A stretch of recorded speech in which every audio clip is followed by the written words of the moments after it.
선물 교환 때 게임을 하면서 밤새도록 교제하고 선물 교환하고 그러다가 새벽이 되면은 새벽성을 하고 있겠죠. 일단 예배드리고 컴컴할 때 새벽성을 떠나게 되면은 제가 청년이었던 한 40년 전에는 눈이 그렇게도 많이 왔습니다. 그래서 주로 청년들과 젊은 장년들이 제일 먼데 저는 이제 한평 읍교회를 다니는데 이 읍에서 막 10리, 20리 떨어진 곳에서 오시는 분들이 계시거든요. 그러면 제일 먼 것을 청년들이 이제 맡아서 새벽성을 돌았는데 갔다 오면 날이 새지요. 눈이 펑펑 빠지면서 새벽성을 가면은 기다렸다가 자리에다가 선물들을 집어넣어주지요. 그래서 새벽성을 마치고 돌아오면 이 자리에 가득 선물들을 받아옵니다. 또 어떤 집은 죽을 써놨다 주기도 하고 하여튼 이 새벽성호는 천사를 기다리듯이 기다렸다가 이 천사를 대접하듯이 접대하고 이런 풍습이 있었기 때문에 신앙이 또 연륜이 되신 분들은 대부분 잠을 안 자고 기다리고 시간을 맞춰서 기다렸다가 음식을 대접하고 선물을 주고 그렇게 있습니다. 그래서 돌아와서 이제 대부분 그 청년들이 주일학교 교사이기 때문에 잠깐 눈을 붙이고 9시에 이제 주일학교 시작하잖아요. 주일학교 성탄 예배 드리고 선물 나눠주고 그러고 나면은 또 이제 작년 예배 찬양 준비를 해야 되잖아요. 또 연습하고 또 준비하고 그러면은 이 성탄절날 이 성가들을 딱 보면 다 청년들은 다 제정신이 아니에요. 밤을 새웠습니다. 대부분 조금 자고 거의 밤을 새우고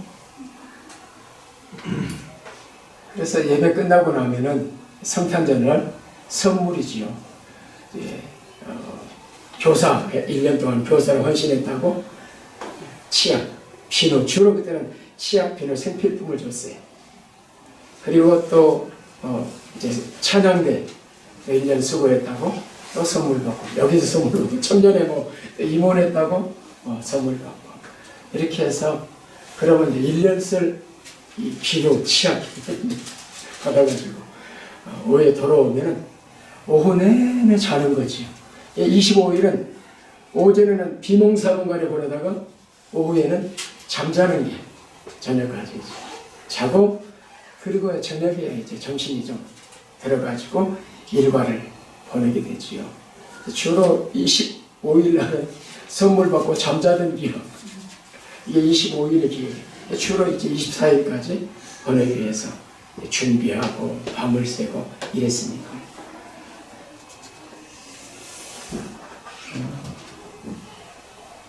제가 목사가 된 이후에 특별한 경우를 제외하고는 새벽성을 돌지 못했지요. 사회 환경이 바뀌어가지고 도시는 아파트 들어가려면 이미 들어갈 수도 없고 열어줘야 들어가니까 또 이제 소음 때문에 새벽성 돌면 집집마다 붙어 있으니까 이웃에게 또 피해를 주기 때문에 새벽성을 돌 수가 없었지요. 그럼에도 불구하고 제가 이 개척교회 할 때 달려가고 선물하고 해가지고 조용하게 가서 새벽성하고 달려가고 선물 주고 돌았던 기억들. 아마 이곳에 와서도 뭐 작년 기회같이 뭐 처음에 우리 새벽성 같이 이렇게 돌았어요.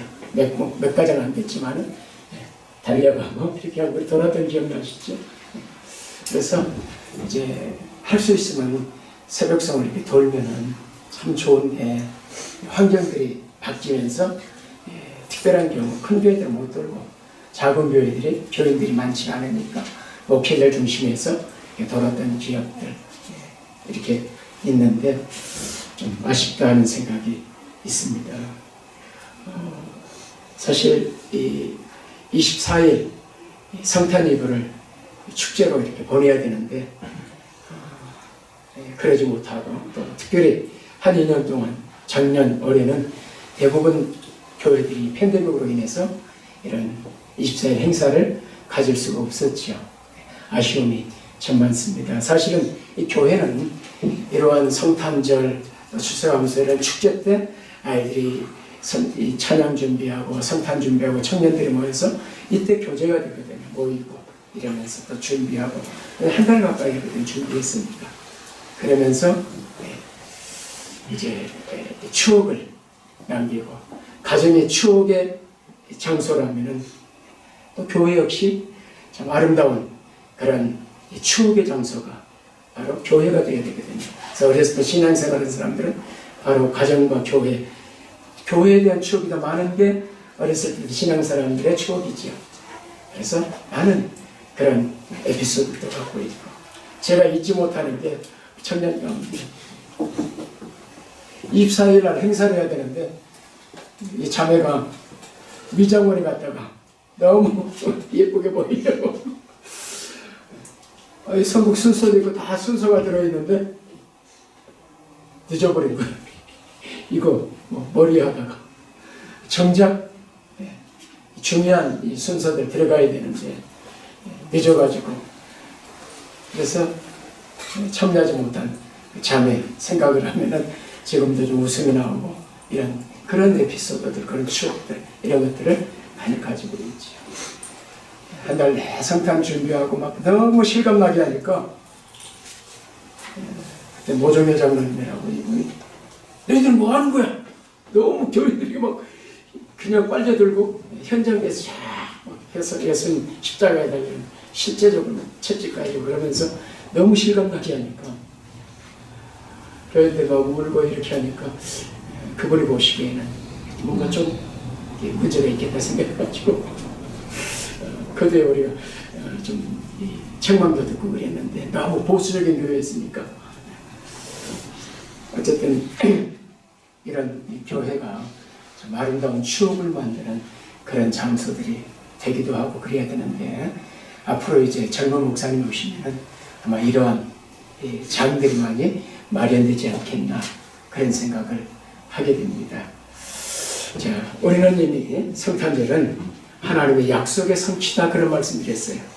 신앙은 뭐냐? 이 기다림이죠. 기다림. 우리의 신앙은 맹목적인 신앙이 아니라 대상이 있어요. 그리고 내용이 있어요. 우리의 신앙의 대상이 누굽니까? 하나님이시죠. 그리고 우리의 신앙의 내용이 무엇입니까? 하나님의 약속이지요. 약속과 성취. 우리는 이 약속과 성취를 믿는 거예요. 그래서 제일 먼저 하나님 약속하시잖아요. 창세기 3장에서. 하나님 형상으로 지음받은 인간이 죄를 범하고 유혹을 받아서 죄 범하고 타락했을 때 바로 하나님께서 이 타락한 인간을 구속하시겠다. 건져내겠다. 사단의 손에서 건져내겠다. 그래서 하나님이 약속하시지요. 그 첫 약속이 어디에 나온다고요? 창세기 3장 15절이 굉장히 중요하다. 원시복음의 첫 약속이야. 그래서 성경은 그 구속사, 내용이 바로 그 하나님의 약속이 어떻게 실현되어 가고 있는가를 보여주는 게 성경이지요. 우리는 그것을 구속사라. 구속사는 약속과 성취로 되어 있다. 그렇게 말씀드렸어요. 그래서 이미 성경은 이 구원의 주인공인 예수님이 여인의 후손으로 오신다 하는 약속이에요. 그래서 신학은 그 약속이 어찌 성취됐는가를 우리가 보여주고 있고, 그리고 예수님께서 새로운 약속, 다시 오신다는 약속. 그래서 우리는 이 성탄을 맞이하면서 첫 번째 오신 초림의 예수님을 오심을 축하하는 것도 중요하지만 우리에게서 더 중요한 것은 새로운 약속의 성취를 기다리고 바라보는 게 더 중요합니다. 이미 이것은 성취된 일이고 성탄은 성취된 일이고, 재림은 우리에게 아직 남아있는 약속이기 때문에 이 약속의 성취를 기다리는 신자로서 이 약속의 성취, 성탄의 약속의 성취, 하나님의 신실한 약속의 성취가 어떻게 이루어지는 걸 살펴왔다면, 그리고 그것을 믿는다면 새로운 약속, 주께서 다시 오시는 약속도 반드시 성취될 것이라고 하는 이 약속을 굳게 붙잡고 이 성탄에 또 재림의 주님을 바라보는 것이 신자의 삶 가운데 중요한 자세라 하는 사실을 말씀드렸습니다. 그래서 여인의 후손을 보내겠다는 약속이 바로 어찌 성취되는가? 바로 성취되기 전에 천사를 보내서 그 약속이 성취될 것이라는 사실을 말씀해 주시죠. 이게 바로 마태복음 1장 18절 23절에 나오는 말씀이시죠. 예수 그리스도의 나심은 이러하니라. 그의 어머니 마리아가 요셉과 약혼하고 동거하기 전에 성령으로 잉태된 것이 나타났다. 예수님은 부정모유를 통해서 잉태된 게 아니라 성령을 통해서 잉태되셨다라고 말씀하죠. 그의 남편 요셉은 의로운 사람이라.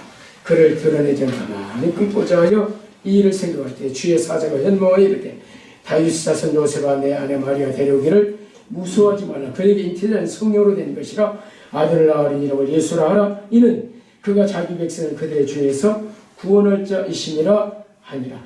이 모든 일이 된 것은 주께서 선지자로 하신 말씀을 이루려 하시니 이르시되 보라 처녀가 잉태해 아들을 낳을 것이요 그의 이름을 임마누엘이라 하리라 하셨으니 이를 번역한즉 하나님이 우리와 함께 계시다 함이라.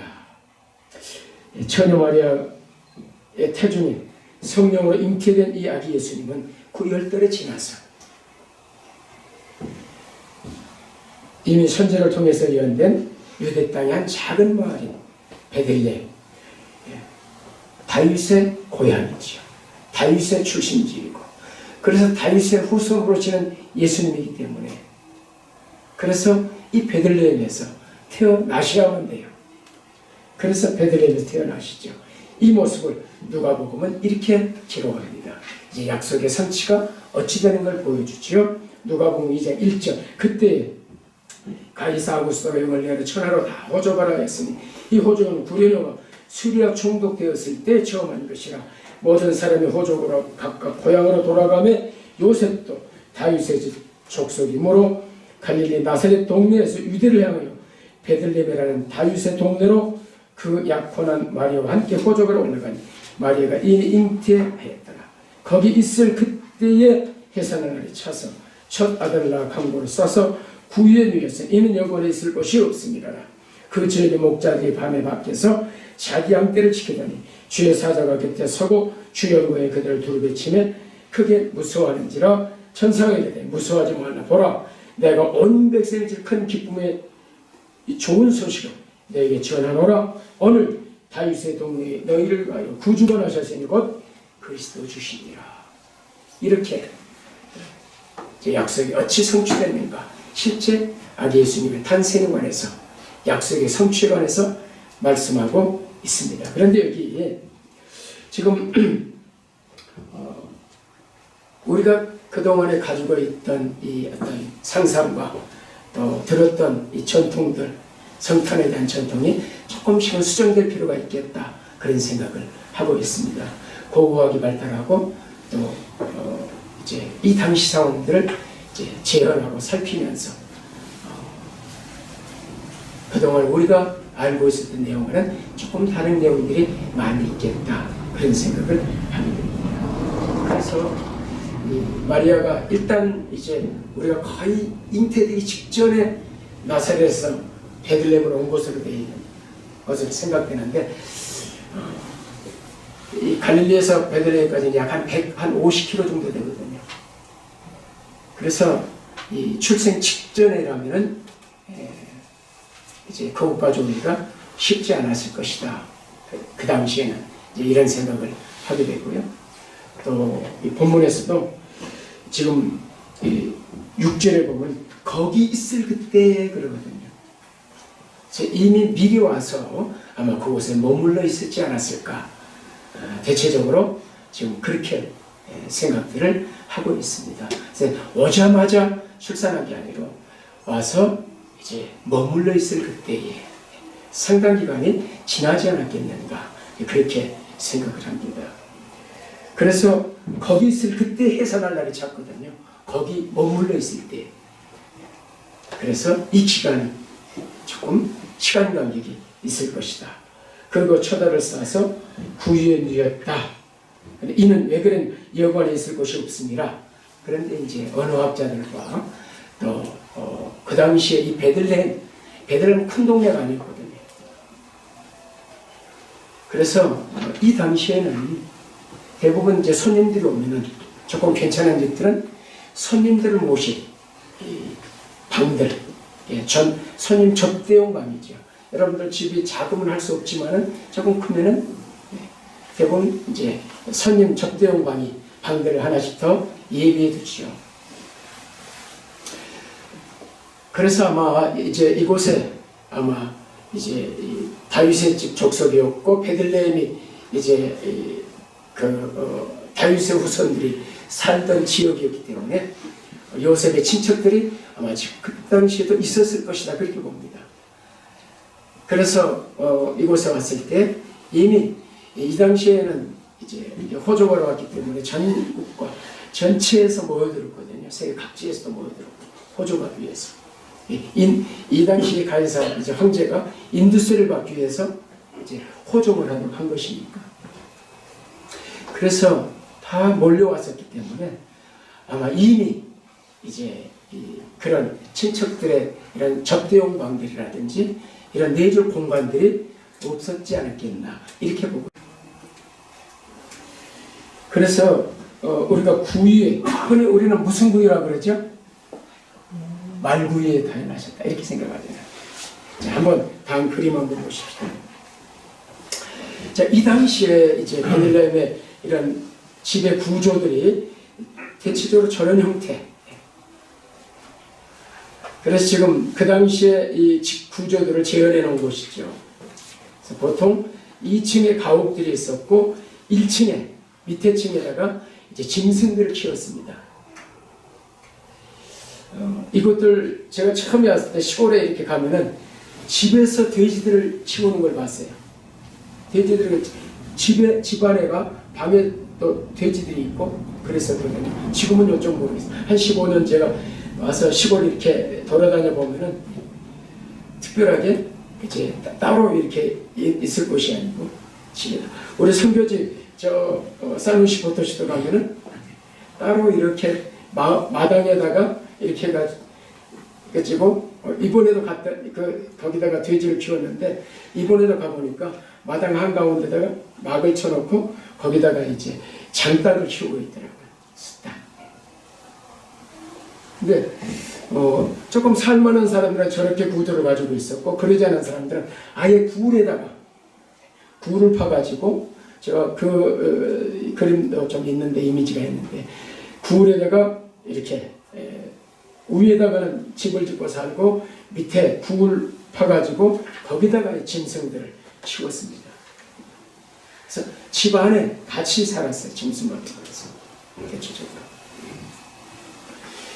그리고 이 당시에 말은 전쟁용이고 말은 그 당시에는 어마어마하게 있었습니다.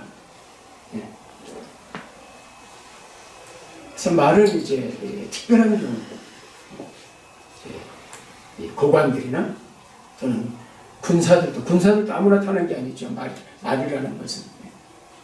그래서 보편적으로 이 유대 사람들은 말을 키우지 않았다. 소도 북쪽에 있는 바산 지역에서 그래서 성경은 바산의 암소더라 그러거든요. 그래서 바산 지역에서 주로 소를 키우는 집이 있었고 주로 이쪽에서는 염소를 주로 키웠을 것이다. 그렇게 봅니다. 그래서 지금 저런 구조 밑에 있었고 그래서 이제 여물통들이 좀 있었고 그래서 아마 이제 이 밤이 다 찼었기 때문에 아마 저 밑에 짐승들이 기거하던 그곳에 이제 좀 깨끗하게 치워놓고 그곳에 이제 머물지 않았겠는가. 그리고 거기서 출산하지 않았겠는가. 이렇게 보고 있습니다. 그래서 말구유는 아닐 것이고, 왜냐하면 말 자체가 아무나, 이제 여기서도 지금 시골에도 말은 아무나 키우는 게 아니죠. 그래서 이제 우리가 흔히 말구유 그렇게 이야기를 하는데, 그 당시의 상황들, 또 그 당시에 이제 고고학자들이 연구하고 또 살피고, 성경학자들이 연구해, 지금 이제 이러한 내용들을 우리가 인터넷으로 쉽게 접할 수 있기 때문에 그 내용들을 좀 살펴볼 수 있으니까 이러한 연구들을 통해서 아마 이런 구조 속에서 이제 자연스럽게 이렇게 태어나지 않았겠는가, 이렇게 보고 있는데요. 어쨌든 이런 건 크게 중요하지 않아요. 그런 내용들은. 그래서 이제 이 부분에 있어서 우리가 중요한 건 뭐냐면 왜 오셨는가가 중요해요. 왜 오셨는가. 이러한 역사적인 배경도 아는 게 또 우리에게 필요하겠지만 더 중요한 것은 왜 오셨는가. 하나님께서 이 아들을 왜 이 땅에 보내셨는가 하는 것이죠. 이것이 오늘 본문입니다. 보겠습니다.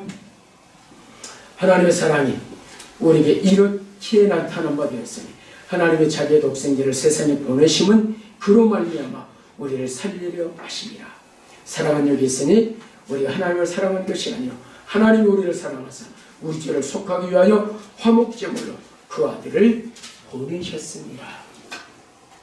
그래서 하나님이 사랑이시다. 특별히 요한일서는 하나님의 사랑에 대한 말씀이죠. 그래서 성탄은 하나님의 사랑이 어떻게 실현됐는가 하는 걸 우리에게 보여주죠. 독생자 아들을 보내셨다. 그것도 늘 독생자라는 표현을 쓰죠. 하나밖에 없는 아들, 독생자. 특별한 아들이죠. 특별한 아들. 그 아들을 왜 보내셨는가? 9절에 그러잖아요. 그로 말며 우리를 살리려 하시니라. 이 살리려 하시니라 얘기는 전제되는 거 무엇입니까? 뭘 전제라고 있어요? 살려낸다 그럴 때는 뭘 전제합니까? 죽었다는 걸 전제하는 것이죠. 죽지 않았으면 살려낼 필요가 없는 것이죠. 그래서 우리가 가지고 있는 죽음의 개념, 그건 세상생을 가지고 있는 한 가지 개념만이 죽음이라는 것은. 성경은 죽음을 분리로 이야기합니다. 죽음, 분리예요. 첫 번째는 뭐냐면 영과 육의 분리. 이게 자연적인 죽음. 우리가 사람이 죽었다. 자, 오늘 이제 예배 마치고 우리 유승자 집사 오늘 이제 여기 나오시기로 이렇게 오늘부터 교회 나오시기로 이렇게 성탄으로 나오시기로 꼭 그랬는데 오늘 지금 한국에 어머님이 소천하셨다고 그래서 못 나오셨어요. 그래서 예배 끝나면 가서 지금 예배 드려주기로 이렇게 장로님 관방 소식을 들었습니다. 그래서 예배 드리기로 가기로 했는데, 자, 이 죽음 이런 걸 우리는 죽었다 할 때 그것은 영과 육이 분리되는 것이에요. 이게 죽음이에요. 자연적인 죽음이죠. 때가 되면 우리가 다 죽으면 육은 흙으로 가고 영은 올라가죠. 그래서 영원히 살려되는 것이 아니고 우리는 영원은 영생한다라고 믿는 거죠. 영원히 존재한다. 그래서 때가 돼서 주님의 재림과 함께 부활하면 그때 죽은 자들이 먼저 오잖아요. 주님과 함께 죽은 자들이 먼저 일어나고 그 후에 살아남아야 돼. 이 땅에 살아있던 자들은 어떻게 돼요? 주님 재림과 함께 이 땅에 있던 사람들은 공중으로 올라가고 주님을 영접해서 거기 영원히 있게 될 것이다. 이게 우리가 가지고 있는 종말과 주님의 재림 때 일어날 사건들이죠. 죽었던 자들의 육체가 다 주님 부르시면 교통사고로 비행기 사고로 시신의 산산이 없어진 다 불러 모아서 육체와 다시 영이 결합해서 완전한 변형된 육체로 그 육체가 예수님이 부활 이후에 보여준 육체죠. 변형된 육체, 시공을 초월하고. 그래서 완전한 육체로 변형이 돼서 다시 주와 함께 영원히 살게 될 것이다. 이런 우리의 소망을 가지고 있는 것이죠.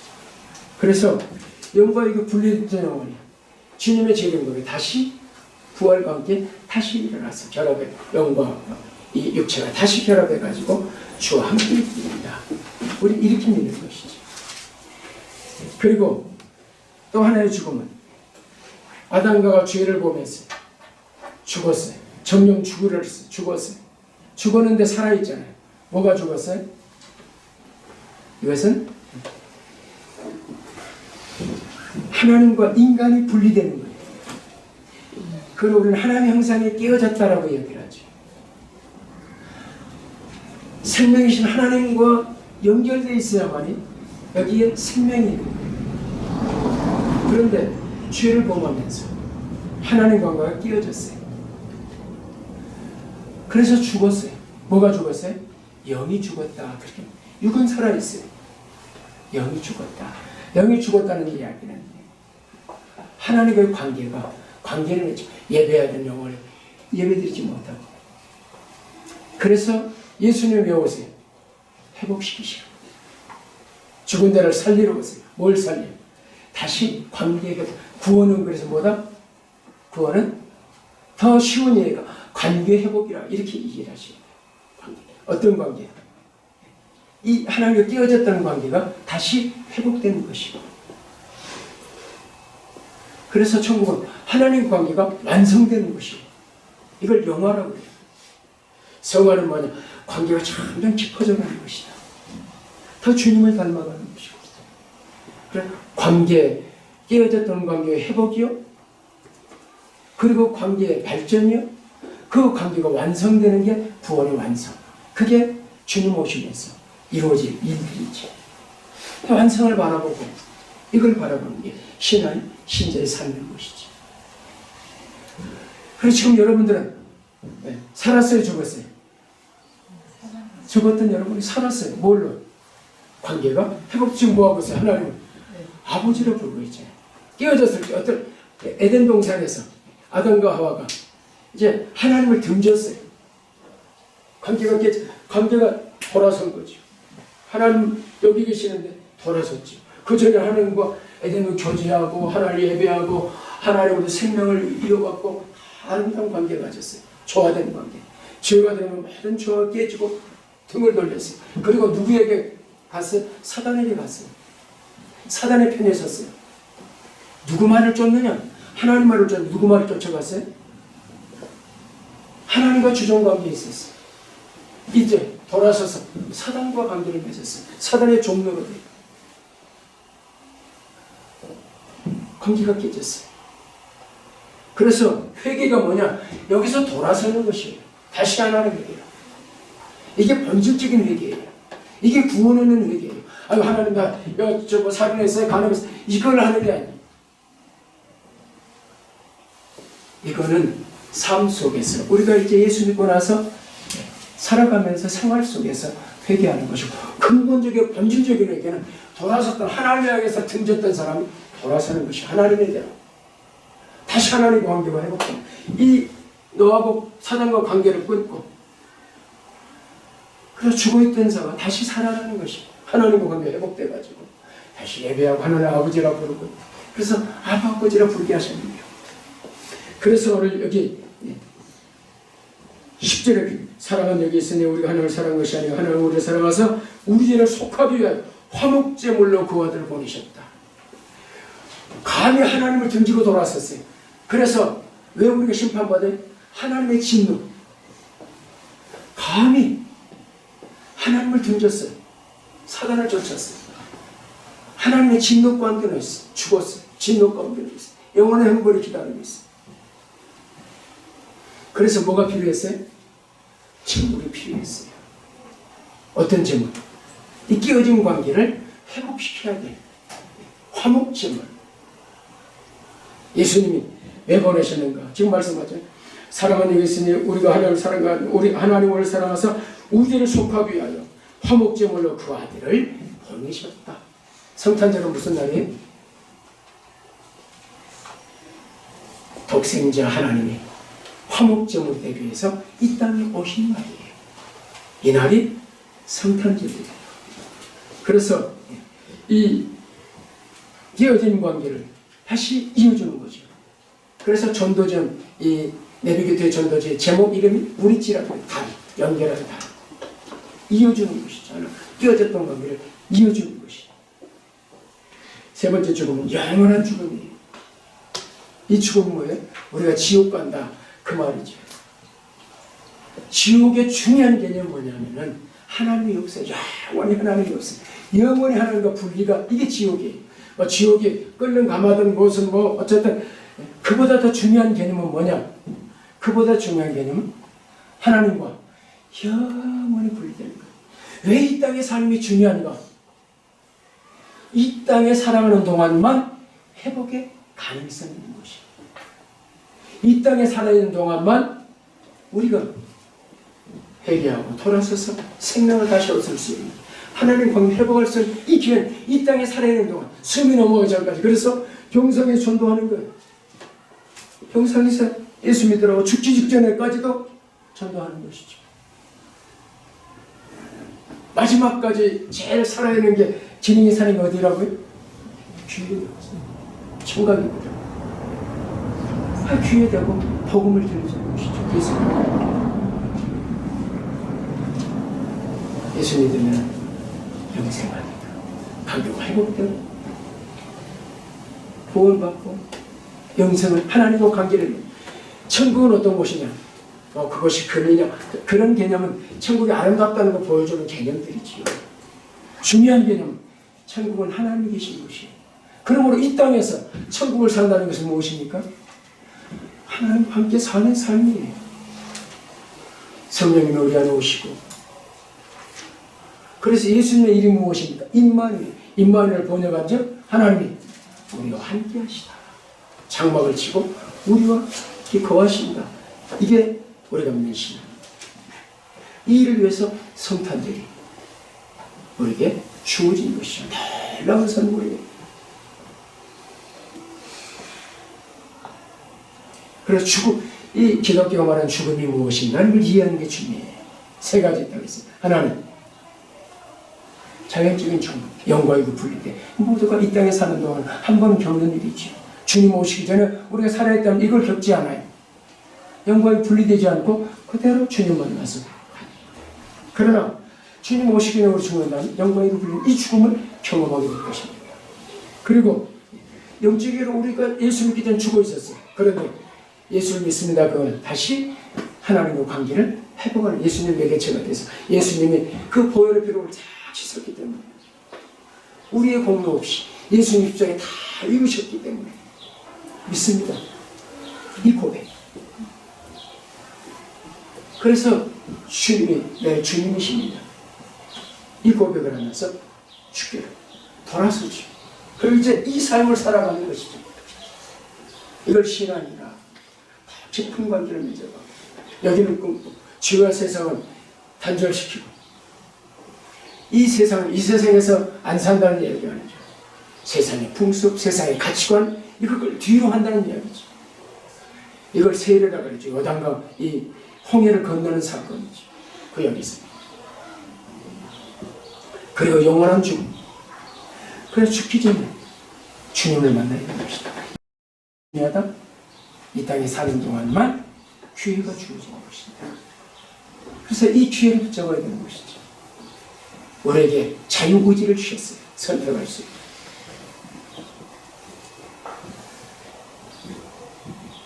그래서 화목제물을 보내셨다. 요한복음 1장 30. 그래서 세례 요한이 예수님 보고 이렇게 그또 이튿날 요한이 자기 제자 중 두 사람한테 섰다가 예수께서 건들고 말해 보라 하나님의 어린 양 제물이 되는 어린 양이 제물이 됩니다. 이사야 53장. 그래 이 제물이 어떻게 되는가? 그가 찔림은 우리의 허물 때문이요 그가 상함은 우리의 죄악 때문이라. 그가 징계를 받음으로 우리는 평화를 누리고 그가 채찍음을 우리는 나음을 받았도다. 이게 화목 제물이 하는 일이죠. 제물이 죽었어. 내가 가야 될 그 이스라엘 자리에 예수님께서 제물이 돼서 예수님의 대제사장이 예수님이 친히 제물이 되세요. 그래서 하나님께 자신을 제물로 드리지. 누가 가야 있어야 할 자리를 내가 있어야 할 자리를. 그래서 십자가 사건은 세례는 뭐냐? 2000전의 사건이 오늘의 현실로 내 삶 속에서 일어나는 실제적인 경험이에요. 느껴지지 않아도 그걸 믿는 거예요. 내가 십자가에 죽었다. 부활, 묻혔고 그리고 다시 살아났다. 부활했구나. 그리고 이제 하늘의 백성으로. 그래서 빌립보서는 여러분의 신분을 뭐라 그럽니까? 우리의 신분은 어디에 있다? 하늘에 있는지라. 이 사실 믿으십니까? 그래서 징계를 받음으로 다 받으셨어요. 여러분이 여기다 더 보탤 필요도 없어요. 그래서 기독교는 고행주의가 아니에요. 왜 천주교 신부였던 이 루터가 개혁을 이렇게 했습니까? 그가 계단으로 무릎으로 피가 나도록 걷고 올라갔어도 그걸로 죄사함 받는 게 아니고 고행이 아니거든요. 믿음으로만 구원받는다. 약속대로. 이걸 깨달은 거예요. 로마서 읽다. 그래서 이 캐톨릭의 교리가 잘못됐다. 그리고 개혁을 시작한 거죠. 성경을 이 자국으로 로마서로 독일어로 번역하고 캐톨릭이 성경 번역하는 사람, 성경 연사로 잡아주겠어요.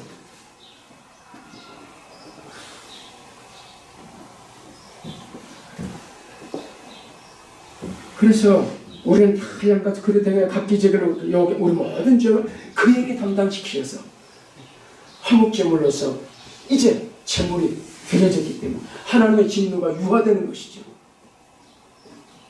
그래서 우리를 받아서 이제 아버지라 양자가 받아들이시고 우리를 의롭다 하시고 그리고 우리가 성령을 보내시고 이 땅에서 하나님의 백성으로 살게 하시는 것이죠. 놀라운 일입니다.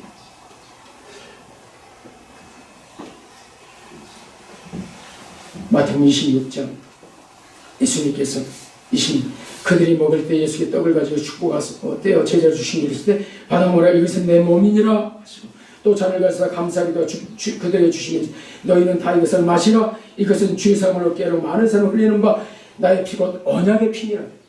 그래서 제가 성탄절에는 성찬식을 하는 이유가 지금 예수님이 이 땅에 와서 어떤 일을 하기 위해서 오셨는가를 보여주는 살아있는 눈으로 보는 경험이요. 그리고 실체요. 구약의 모든 절기들은 교육을 위한 실물 교육이에요. 오늘 우리가 실물 교육을 하는 것이죠. 주님께서 어떤 일을 하셨는가? 왜 십자가에서 자신의 몸을 칼직을 찢으셨어요? 우리에게 주시기 위해서. 받아 먹으라. 이것은 내 몸이야. 너희를 죄를 위해서 지키는. 받아 마시라. 이것은 너희 죄를 위해서. 죄에서 모르게 하려. 그러니까 내 피야 언약의 피야. 받아 마시고. 그래서 성찬식이 중요해요. 세례는 이제 그 사실을 믿는 사람들이 이제 받을 자를 주의 몸에 참여. 한 공동체에 소속돼서 그리스도를 머리로 한 이 교회 몸, 그리스도의 몸이거든요. 이제 이 몸 안에 함께 공동체 1호로 들어오게 세례예요. 믿기와 세례를 시키고 그래서 이제 이 공동체 안에 한 식구로 들어오죠. 하나님의 가족으로. 그래서 이제 이 떡과 잔을 주의 몸을 나누는 것이죠. 로마 시대 기독교가 핍박을 받은 것 중에 한 이유가 저놈들은 식인종들이다. 인육을 먹는다. 성찬식 하니까 인육을 먹는다고 오해를 한 거죠. 왜냐하면 카타콤에 숨어가지고 몰래 지하 묘지에서 먹고 마시고 그러면서 몸을 먹고 피를 마신다 그러니까 로마에서 저것들은 인육을 먹는 놈들. 그러면서 또 하나 핍박에 부실거래가 생겨가지고 핍박을 받은 거예요. 캐톨릭과 다른 것은 로마교회와 다른 것은 로마교는 이 떡과 제가 실제 그리스도의 몸으로 변한다는 화채설을 주장하지만 우리는 기념설이라, 상징설이라. 그래서 이 떡과 잔으로 바뀌지 않아요. 여기에 그대로 이제 그래서 캐톨릭 이거 함부로 저 성도들은 잔도 받들 수 없잖아요. 엄밀히 말하면 캐톨릭은 신부들의 교회예요. 그러나 우리는 직접 우리가 다 전에 참여하고, 제가 이번 한국 가서 제가 아주 가까웠던 목사님 은퇴 마지막 주에 좀 와달라고 그래가지고 가서 예배를 드리는데, 그 교회 매주 성찬식을 하는데 이 팬데믹에서 각자 가지고 다 병 들고 하나 다 꺼내놓더라고요. 병에다가 포도주 다. 제가 오늘 지난번에 이 포도주로 제일 8%짜리를 했는데도 독하다는 분이 있어가지고 포도주부로 했어요. 그냥 주스를 줬어요. 그런 분들이 혹시 있을까봐. 그냥 뭐 이건 물로 하든 뭘로 하든 우리에게는 그렇게 중요하잖아요. 왜냐면 상징이니까. 어차피 물만 가지고도 우리가 마셔 주의 피입니다 하고 마시면 되는 것이에요. 색깔이 빨갛지 않아도 돼요. 상관없어. 그 의미가 뭐냐? 우리가 지금 뭘 하고 있는 것이냐? 이거 바로 이해하고 참여하면 되는 것이고. 그래서 개인이 다 떡과 잔을 주고 같이 들더라고. 다 같은 개개인이 싸갖고 와서 저렇게 하면 되겠구나 그런 생각을 했는데, 어쨌든 그래서 지금 우리에게 중요한 것은 지금 이것이 내 몸이냐 내 피냐, 주께서 우리에게 주신 이 몸과 잔을 직접 참여하고 성탄의 화목제물로 자신을 우리에게 찢어서 주시기 위해서 오신 그분을 기억하고 감사하면서 성탄을 맞이하게 되는 것이죠. 그런 의미에서 우리는 이 성탄절이 일반 사람들이 기뻐하고 즐거워하고는 질적으로 다른 성탄절을 맞이하는 것이에요. 그렇지 않습니까? 이 날이 어떤 날인데, 그래서 그런 의미에서 성탄절은 보다 더 우리에게 있어서는 진지하고 엄숙하고, 하나님 그 아들을 보내시면 내 대신 죽으러 보내신 거예요. 화목제물이 되도록. 이 날이 성탄절이거든요. 그랬을 때 이 십자가의 사건과 이 의미들을 아는 사람들은 보다 더 진지하고 엄숙하게 그냥 선물 받고 뭐하고 떠들고 즐기는 이런 날이 아니라 아주 우리에게는 의미심장한 너무너무 중요한 그날이 바로 성탄절이라. 이 사실을 기억하시면서 보다 더 무게 있게, 보다 더 좀 더 엄숙하게 이 성탄절의 의미를 새기면서 보내는 한 날이 있으면 좋겠다, 이런 생각을 하고 있습니다. 여러분들 이런 성탄절 되기를 주의 이름으로 축원합니다. 말씀 읽고 마치겠습니다. 마가복음 10장 45절. 인자가 온 것은 성령을 받으려니라 도리어 성질이라고 자기 목숨을 많은 사람들의 대속물로 주려 함이니라. 아멘. 감사합니다. 이 성탄절이 우리에게 있어서는 너무 의미심장하고 너무 중요한 날인 것, 감사하고 또 감사해야 될 날인 것을 알게 됩니다. 그래서 우리의 성탄절은 일반인들이 갖는 성탄절과는 본질적으로 다른 성탄절을 맞이합니다. 하나님 이 깊은 의미를 새기면서 하나님께 감사하고 또 감사하며, 특별히 자신의 몸을 찢어 우리에게 주시기 위해서 오셨기에 이 성탄에 참여하며 성탄의 의미를 더 깊이 새기는 복된 날이 되게 축복해 주옵소서. 예수님의 귀하신 이름으로 감사하며 기도하옵나이다. 아멘. 찬송가 122절.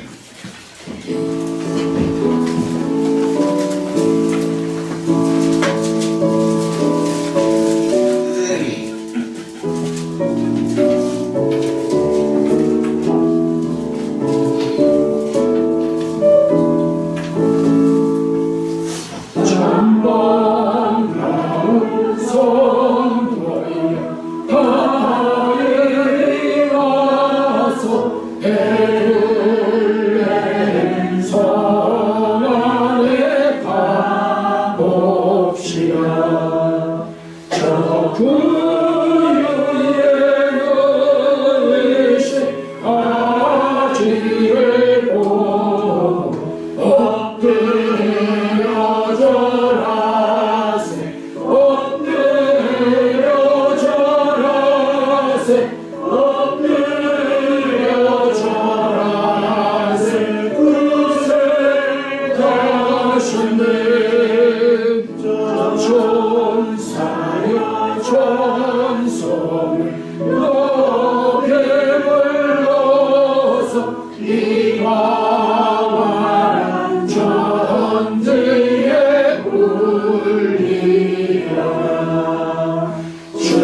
명